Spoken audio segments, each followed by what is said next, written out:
CM జగన్తో MP Pilli Subhash Chandrabose సమావేశం ముగిసింది. కోనసీమ జిల్లా రామచంద్రాపురంలో పార్టీ నేతల మధ్య వర్గ విభేదాలు బయటపడ్డాయి. ఎంపీ పిల్లి సుభాష్ బోస్, మంత్రి చెల్లుబోయిన వేణుగోపాల్ మధ్య ఆధిపత్య పోరు నడుస్తోంది. ఇది కాస్త ఏకంగా అధిష్టానం దృష్టికి వెళ్లింది. ఒకరిపై ఒకరు ఫిర్యాదు చేసే వరకు వెళ్లింది. ఇదే అంశంపై సీఎం జగన్ ఎంపీ పిల్లి సుభాష్ చంద్రబోస్ను తాడేపల్లికి పిలిపించి మాట్లాడారు.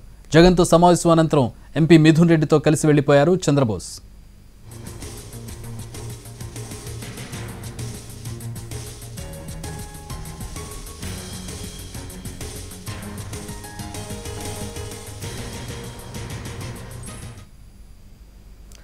మా ప్రతినిధి రెహానా సీఎం క్యాంప్ ఆఫీస్ నుంచి లైవ్లో అందుబాటులో ఉన్నారు. ప్రస్తుతం అక్కడ ఎట్లాంటి చర్చ జరిగింది పిల్లి సుభాష్ బోస్కి, అలాగే ముఖ్యమంత్రికి, దీనికి సంబంధించి పూర్తి వివరాలు అడిగి తెలుసుకుందాం. రెహానా, ఏం చెప్పి పంపించారు? గొడవ ఇంతటితో సద్దుమణిగే అవకాశం ఏమైనా కనపడుతుందా? చక్రి ముఖ్యమంత్రి తోటి ఎంపీ బోస్ సమావేశమయ్యారు.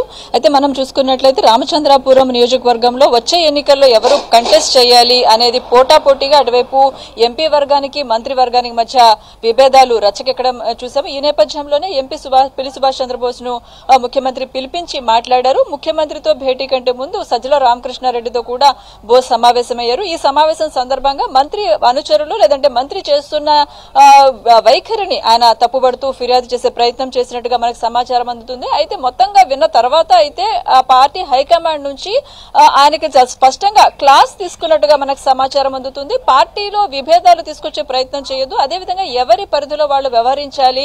ఇప్పటికే అక్కడ రామచంద్రపురం నుంచి చెల్లుబైన వేణు ఉన్న నేపథ్యంలో రామచంద్రపురం వచ్చే ఎన్నికల్లో 2024లో తన కుమారుడికి టికెట్లు ఇప్పించే ప్రయత్నంలో భాగంగానే ఈ ఇగో క్లాషెస్ జరుగుతా ఉన్నాయి అనే అభిప్రాయానికి పార్టీ హైకమాండ్ వచ్చింది. దీనివల్ల మొత్తంగా ఈ నియోజకవర్గంలో పార్టీ డ్యామేజ్ అవుతుంది. దీనికి ఖచ్చితంగా ఒక సయోధ్య చేసుకోవాల్సిన అవసరం ఉందనే ఒక దిశానిర్దేశం చేసినట్టుగా ఉంది. పార్టీ దగ్గర నుంచి ఒక ఆదేశాలు వచ్చేంత వరకు రామచంద్రాపురంలో ఎవరు అభ్యర్థి అనేది ఈ రకంగా రొచ్చకెక్కి రోడ్డున పడడం అనేది కరెక్ట్ కాదు. ఇదే రకమైన తీరు ఉంటే గనక ఖచ్చితంగా కొంత సీరియస్ యాక్షన్ తీసుకోవాల్సి ఉంటుంది అని ఒక హెచ్చరిక పిల్లి బోస్ కు వెళ్లినట్టుగా మనకు సమాచారం అందుతుంది.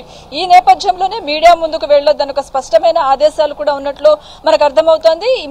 ముఖ్యమంత్రితో భేటీ అనంతరం సుభాష్ పిల్లి బోస్ ఆయన మీడియా కంటపడకుండానే మరొక దారి నుంచి బయటకు వెళ్లారు. ఈ సమావేశంలో అటువైపు మరొక MP regional coordinator Mithun Reddy కూడా ఈ సమావేశంలో ఉన్నట్టుగా తెలుస్తుంది.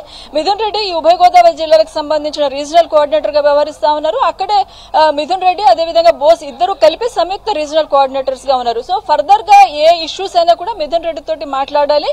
ఇలా రచ్చకెక్కితే కనుక ఖచ్చితంగా కొంత సీరియస్ గానే రియాక్షన్ ఉంటుందని చెప్పినట్టుగా తెలుస్తోంది. మరోవైపు మంత్రి సంబంధించి మంత్రి అనుచరులు చేసిన తీరును కూడా పార్టీ హైకమాండ్ అసంతృప్తిగానే ఉన్నట్టుగా తెలుస్తోంది.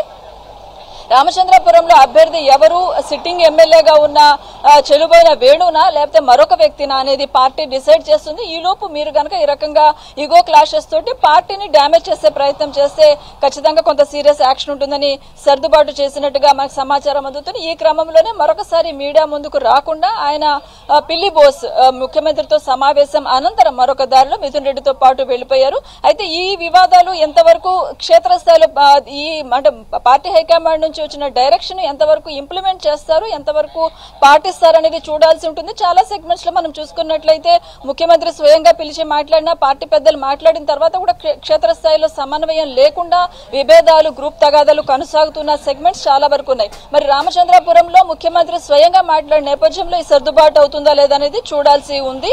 Chakri, right, thanks for the updates Rana.